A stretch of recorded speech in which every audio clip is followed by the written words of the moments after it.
자, 구약성경 640페이지 역대기상서 19장의 말씀입니다.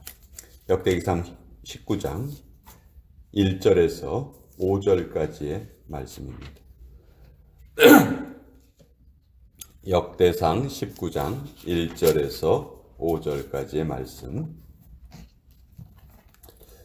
자, 우리 같이 읽겠습니다. 시작. 그 후에 암몬 자손의 왕 나하스가 죽고 그의 아들이 대신하여 왕이 되니 다윗이 이르되 한운의 아버지 나하스가 전에 내게 호의를 베풀었으니 이제 내가 그의 아들 한운에게 호의를 베풀리라 하고 사절들을 보내서 그의 아버지 죽음을 문상하게 하니라. 다윗의 신하들이 암몬 자손의 땅에 이르러 한운에게 나아가 문상하매 암몬 자손의 방백들이 한운에게 말하되 왕은 다윗의 조문사절을 보낸 것이 왕의 부친을 존경함인 줄로 여기시나이까. 그의 신하들이 왕에게 나온 것이 이 땅을 엿보고 정탐하여 전복시키고자 함이 아니니까 하는지라. 한운이 이에 다윗의 신하들을 잡아 그들의 수염을 깎고 그 의복을 볼기 중간까지 자르고 돌려보내매 어떤 사람이 다윗에게 가서 그 사람들이 당한 일을 말하니라. 그 사람들이 심히 부끄러워하므로 다윗이 그들을 맞으러 보내 왕이 이르기를 너희는 수염이 자라기까지 여리고에 머물다가 돌아오라 하니라. 하나님의 말씀입니다. 아멘. 죄송합니다. 자, 나이 찬 노처녀가 있었습니다. 시장에 가려고 집을 나섰어요. 인적이 좀 드문 길을 가는데 뒤에서 좀 험상궂게 생긴 남자가 이 여자를 쫓아오는 겁니다. 처녀는 무서운 생각이 들어서 발길을 좀 재촉을 했어요. 그런데 그 남자가 뒤에서 같이 가 처녀, 같이 가 처녀 이런 식으로 소리를 치면서 쫓아오는 거예요. 너무 무섭잖아요. 너무 무서워서 그 자리에 주저앉고 말았어요. 근데 그 남자가 이 여자를 지나치면서 그냥 힐끗 보더니 그냥 계속 그 길을 가는 거예요. 사실은 그 남자가 갈치가 1,000원, 갈치가 1,000원 이렇게 외쳤는데 그것을 잘못 오해한 것이죠. 우리가 살다 보면 이런 오해가 생기는 경우가 많이 있어요. 그런데 선한 의도로 오해를 하는 것인지 아니면 악한 의도로 오해를 하는 것인지 그 결과가 아주 천지차이입니다. 오늘 본문에 보면 다윗이 계속해서 다윗이 가는 곳마다 하나님께서 전쟁에 이기게 하셨어요. 그 내용이 이제 쭉 기록되고 있는데 오늘 내용은 다윗이 일부러 전쟁을 하려고 했던 것이 아니에요. 다윗은 호의를 표시하고 싶었습니다. 근데 그 호의를 받아들이는 사람이 그것을 잘못 오해하고 악하게 해석하고 결국 전쟁이 벌어지고 또 결국 그 전쟁 때문에 그들이 패하는 그런 내용이 적혀 있어요. 자, 1절에 보면 암몬 자손의 왕 나하스가 죽었습니다.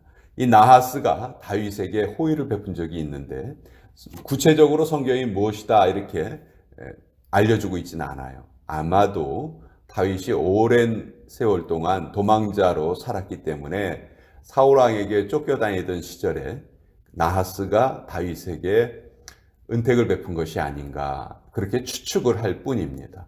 어쨌든 다윗이 자기에게 호의를 베풀었던 사람들의 그 은혜를 잊지 않아요. 그렇죠? 요나단의 그 아들을 찾아서 끝까지 자기와 함께 그 궁궐에서 음식을 먹을 수 있게 해주고요. 하여튼 다윗은 자기에게 은총을 베푼 사람들을 잊지 않습니다. 이건 너무너무 당연한 일인 것 같지만요. 우리가 세상을 살면서 이거 제대로 못해요. 분명히 우리에게 은혜를 베푼 사람들에게 고마움을 표시하는 일을 소홀히 합니다. 그래서는 안 될 것 같아요. 어쨌든 다윗이 그 나하스가 자기에게 베푼 호의를 기억을 하고 그 나하스가 죽은 것을 소식을 듣고 이제 그 아들에게 조문사절을 보냅니다.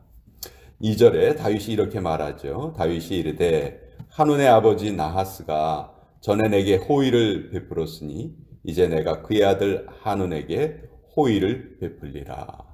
자, 지금 다윗의 나라는 계속해서 강성해져 가고 있어요. 주변에 이스라엘을 못 살게 굴었던 그 나라들이 하나하나 다 이제 정복이 되고 있는 그런 과정입니다. 그러니까 이 한운의 신하들이 다윗의 그 조문사절을 오해하게 되죠. 그래서 왕에게 뭐라고 얘기하냐면 이들은 조문사절이 아닙니다. 스파이입니다. 스파이.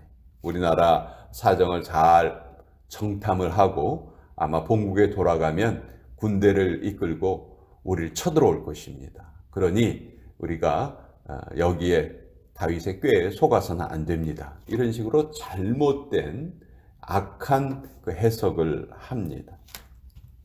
그러니까 이 한운이 참 어리석은 사람이에요. 그것을 좀 제대로 잘 알아봐야 하는데 4절에 어떻게 기록되어 있냐면 한운이 이에 다윗의 신하들을 잡아 그들의 수염을 깎고 그 의복을 볼기 중간까지 자르고 돌려보냈다. 자, 수염을 깎았다. 유대인들에게, 특히 중동 사람들에게 수염은 너무너무 중요합니다. 자유인의 표시예요. 그 종은, 노예는 수염을 기를 수가 없었습니다. 그러니까 수염이 있다는 것만으로 봐도 아, 저 사람은 자유인이구나, 노예가 아니구나, 그런 뜻이기도 하고요. 또 명예와 권위의 상징이기도 해요. 얼마 전에 돌아가신 이어령 뭐라고 불러야 되나, 전 장관이시죠. 이어령 씨가 한국인의 그 정서를 설명을 할 때 아버지에게는 수염이 있다. 아버지의 수염. 그 아버지의 수염이 우리나라 과거의 그 대가족 제도를 지탱하는 힘이었다.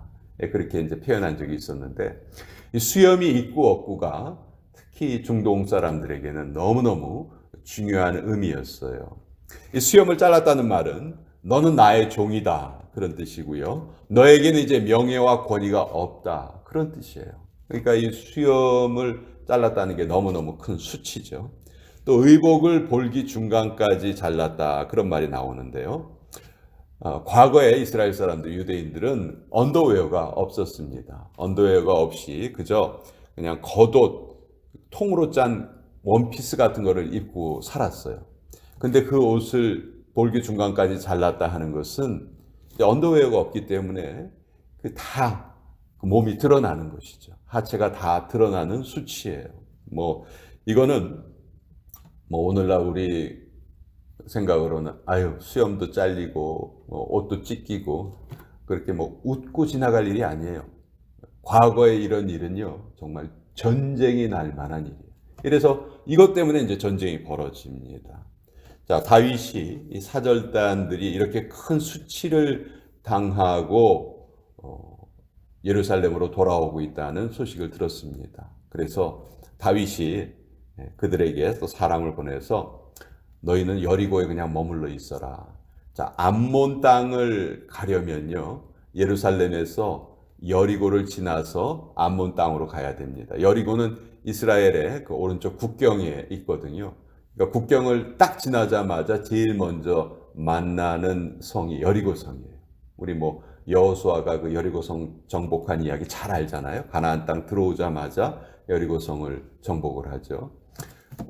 그래서 다윗이 그 사람들을 여리고성에다가 거기에서 머무러라. 수염은 곧 자랄 테니까 수염이 다 자라면 돌아오고 또 옷도 새 옷을 보내줄 테니까 그 옷을 입고 와라. 이렇게 이제 이야기를 해요.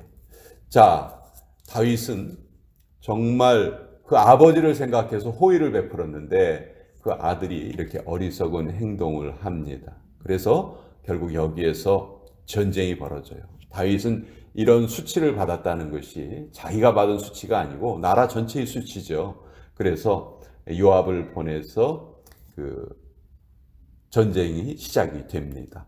암몬은 이제 자기네들이 이렇게 잘못한 걸 깨닫고 다윗이 쳐들어오면 자기들이 이기지 못할 것을 알고 용병을 구합니다. 암몬 위에 아람이란 나라가 있었는데 아람에 돈을 주고 용병을 구해와요. 그렇지만 하나님께서는 다윗이 어디로 가든지 꼭 이기게 하셨다. 왜냐하면 다윗은 전쟁을 하기 전에 꼭 뭘 합니까? 하나님, 이 전쟁 해도 됩니까? 안 됩니까? 전쟁의 그 시작을 하나님께 꼭 여쭤봐요. 그리고 하나님이 이때 다윗을 통해서 주변의 여러 나라들을 완전히 다 정복하게 하십니다. 하나님이 그렇게 하시는 뜻이 있죠. 왜? 그 아들 솔로몬이 뭘 해야 돼요? 성전을 지어야 돼요. 근데 성전을 지으려면은 정세가 어지러워서는 안 되겠죠. 편안해야 되겠죠. 그러니까 그 일을 다윗을 통해서 미리 이루어 가시는 거죠. 그래서 다윗이 어느 곳으로 갔든지 전쟁에서 이기게 하시는데, 결국 이 암몬 자손도 괜히 쓸데없이 오해를 해서 전쟁을 하고, 전쟁의 결과는 하나님이 어디로 가든지 다윗이 이기게끔 하셨으니까 여기에서 암몬이 패하고 맙니다. 또 아람 사람은요, 괜히 돈 좀 벌어보겠다고 다윗과 함께 그 암몬 편에 붙어서 전쟁을 했지만 이 역시 그들도 역시 다 패하고, 덕분에 암몬과 아람, 늘 이스라엘을 괴롭혔던 이 두 나라들이 이 일을 통해서 완전히 정복이 되고 다윗의 그 치세가 점점 든든해져 가고 탄탄해져 갑니다.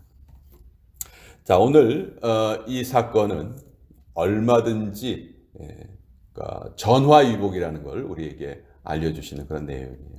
어려운 일이 발생을 하지만 그것을 하나님 앞에 들고 나갔을 때 하나님이 그것을 오히려 더 좋은 일로 바꿔주신다는 것을 우리에게 또 깨닫게 합니다. 인생도 똑같습니다. 전쟁이 하나님께 속한 것과 마찬가지로 우리 인생도 하나님께 속한 것이죠. 하나님과 함께하는 것, 하나님의 은혜를 붙잡는 것, 그것만이 우리의 인생을 승리로 이끄는 비결이다. 오늘 이 말씀을 또 같이 나누어 보았습니다. 자,